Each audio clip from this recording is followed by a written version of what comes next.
ابھی ایک پنجاب یونیورسٹی کے بہت بڑے پروفیسر مجھ سے لاہور میں اسپیشل ملنے کے لیے آئے. بیانات سنتے ہیں وہ 30-32 سال سے زیادہ عرصہ ہو گیا وہ پنجاب یونیورسٹی میں لیکچر دے رہے ہیں. تو کتنے سینئر لیکچرار ہوں گے نا, اور پی ایچ ڈی ڈاکٹر بھی ہیں, انوائرمنٹ میں انہوں نے پی ایچ ڈی کیا ہوا ہے. میں نے پہلے ان سے کوالیفیکیشن ان کا نمبر میں نے سیو کیا, کیونکہ ایسے پڑھے لکھے لوگوں سے آدمی کو بہت فائدہ ہوتا ہے نا, معلومات ملتی ہیں. تو انہوں نے بتایا کہ آپ کے جو بیانات ہوتے ہیں نا کہ بچے کی ولادت سے عورت کی صحت اچھی ہوتی ہے, یعنی یہ عورت کی صحت کے لیے ضروری ہے, حمل روکنا نقصان دہ. انہوں نے کہا میں اپنی ماں کا 17واں بچہ ہوں, اپنی والدہ کا 17واں بچہ ہوں. 13 سال میں والدہ کی شادی ہوئی تھی, 17واں بچہ ہوں, اور میری والدہ 80 سال کی عمر میں بھی گھر کے سارے کام کاج کرتی تھی. ان کی ریسرچ ہے.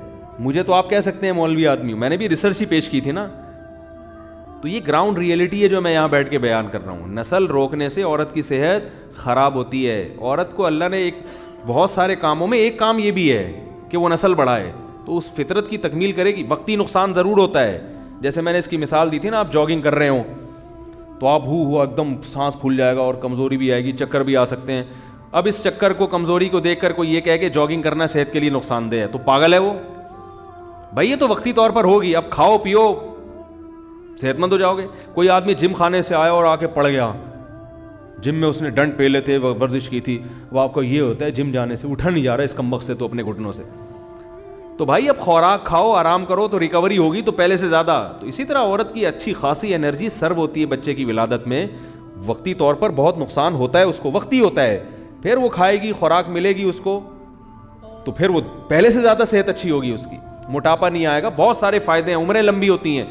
پہلے یہ دادیوں نانیوں کی عمریں لمبی ہوتی تھیں, لوگ کہتے ہیں خوراک پہلے اچھی تھی. اب بھائی خوراک اچھی کھا لو, کس نے کہا ہے کہ گندی خوراکیں کھاؤ؟ آج بھی اچھی خوراکیں ملتی ہیں, جاؤ کھاؤ آپ بیٹھ کے. کس نے کہا ہے پیزا برگر کھاؤ؟ پیزا برگر کھاؤ گے تو کچھ بھی کر لو, نسل روکو یا نہیں روکو, آپ کی صحت برباد.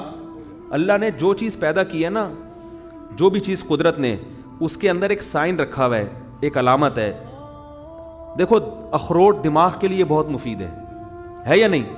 کسی بھی ڈاکٹر سے پوچھو, کسی بھی حکیم سے پوچھو, اخروٹ دماغ کے لیے, یعنی ڈرائی فروٹ میں اخروٹ سے بہتر دماغ کے لیے کوئی چیز نہیں ہے. پوری دماغ جیسی شکل اللہ نے اس کی بنائی ہے. کیوں؟ سائنسی نے اب ترقی کی ہے, تو یہ ہزاروں سال پہلے قدرت نے اخروٹ کی شکل ایسی بنا دی کہ اس میں میسج دے دیا کہ یہ بالکل کیا ہے, دماغ ہے, تو دماغ کو صحیح کرنا ہے تو یہ کھا لو. نہیں آ رہی بات میرا خیال ہے. یہ قدرت نے نا کچھ سائن علامتیں رکھی ہوئی ہیں بہت ساری چیزوں میں. اخروٹ کھوپڑی ہوتی ہے بالکل, اور اندر سے بالکل ایسے رکھا ہوا ہوتا ہے یوں کر کے, دو مغز جیسے انسان میں 2 مغز ہوتے ہیں نا, ایسے بالکل ایسے ہوتے, اور اس میں لائنیں بھی, نسیں بھی نظر آئیں گی دماغ جیسی. دماغ کے لیے بہترین. بادام آنکھوں کے لیے اچھا ہے, بالکل آنکھ کی شکل کا ہوتا ہے. یہ جو آپ کا لوبیا ہے یہ کڈنی ہے, شکل کیسی ہے اس کی؟ بالکل گردہ ہوتا ہے, گردوں کے لیے اچھی چیز ہے. تو بہت ساری چیزیں ایسی ہیں. تو میں کہتا ہوں یہ جو پیزا ہے نا, یہ برگر کی طرح ہوتا ہے. تو کھاؤ گے تو کیا بن جاؤ گے؟ برگر بن جاؤ گے. آپ کو اچھا موٹے تازے ہو جائیں گے تو برگر کی طرح تو ہوگے, کوئی پچکائے گا تو پچک بھی آسانی سے جاؤ گے. پیزا موٹا تو ہوتا ہے مگر پچکا ہوا ہوتا ہے, دباؤ گے تو کیا ہوگا؟ برگر بھی یوں کرو گے, روٹی کو دباؤ تو روٹی کو دبتی نہیں ہے, چبانا پڑتا ہے تمیز سے. سمجھے؟ جس کے دانت نہیں ہے وہ روٹی کھا نہیں سکتا, برگر کھا لے گا چائے میں ڈبو کے, کیونکہ ڈبو کے کھانے کا اپنا مزہ ہے. وہ سنا ہے نا لطیفہ, بہت لوگ پرانا ہو گیا, دلی سے سنا دوں آپ فریش ہو جائیں گے. وہ ایک آدمی کسی کے یہاں رشتہ, بیان ختم ہو گیا, جو جانا چاہیں جا سکتے ہیں. ایک آدمی کسی کے گھر میں رشتہ لینے کے لیے گیا, تو وہ لڑکی کے ابا نے نا, جو لڑکا آیا تھا رشتہ لینے کے لیے, اس کے سامنے چائے اور بسکٹ رکھ دیے. اب وہ لڑکا وہ ڈبو کے کھا رہا ہے نا, تو لڑکی کے والد نے بولا کیا ہے, اس کو تو تمیز نہیں ہے کھانے کی, تو انکار کر دیا رشتے کا. اب لڑکے کو بڑی شرمندگی بھی, بہت افسوس ہوا, یار یہ کیا ہو گیا, اور پتہ بھی تھا کہ کیوں انکار کیا. تو باہر نکل کے لڑکی کے ابا سے کہتے ہیں رشتے کا آپ نے انکار کر دیا, افسوس تو بہت ہوا, مگر ڈبو کے کھانے کا اپنا ہی مزہ ہے.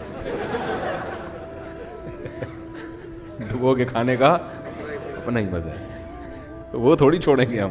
اور حقیقت ایسے ہے, حقیقت ہے, چائے بسکٹ رکھے ہو نا, میرا اپنی ظاہر بھی ہے کہ ڈبو کے کھانے کا شرم تو آ رہی ہوتی ہے انسان کو, لیکن جو مزہ آتا ہے ڈبو کے کھانے میں, وہ بغیر پاپے جتنا ڈبو کے کھانے میں مزہ آتا ہے. تو بسکٹ ہو کوئی بھی چیز ہو ڈبو کے کھانے کا بہرحال اپنا مزہ ہے. تو اب کوئی بھی میں کہیں جاتا ہوں نا, کوئی لوگ چائے بسکٹ رکھ دیتے ہیں زبردستی کے کھا وہ لو, تو پھر میں ڈبو کے ہی کھاتا ہوں اور میں بولتا ہوں بھائی ڈبو کے کھانے کا اپنا مزہ ہے. آپ کو لگے گا مفتی صاحب کیا کر رہے ہیں, بھائی ہم آپ کی وجہ سے مزہ تھوڑی چھوڑ سکتے ہیں. تو برگر جو ہے نا, برگر ڈبو کے کھاؤ یا بغیر ڈبو کے کھاؤ, جیسے بھی کھاؤ گے کیا بن جاؤ گے, برگر جیسے بن جاؤ گے. تو روٹی کھایا کرو, صحیح ہے, ڈبل روٹی نہیں کھایا کرو. اللہ تعالیٰ سمجھنے کی عمل کی توفیق عطا فرمائے. سبحانک اللہم و بحمدک نشہد ان لا الہ الا انت نستغفرک و نتوب الیک.